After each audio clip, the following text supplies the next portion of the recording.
Trčanjem sam počeo da se bavim prošle godine i ovo je moj vid borbe protiv multiple skleroze.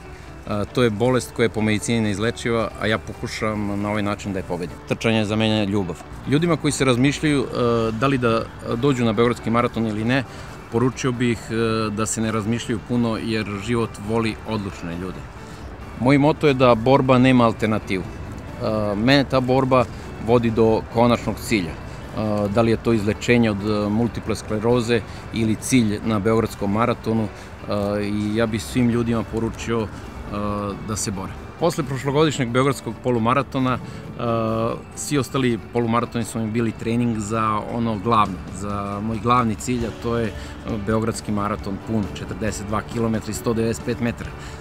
Kad me pitaju zbog čega ja pominjem 195 metara, ja kažem da su tih 195 metara u stvari i najteži. Ko na maraton dođe, taj maraton i stvara.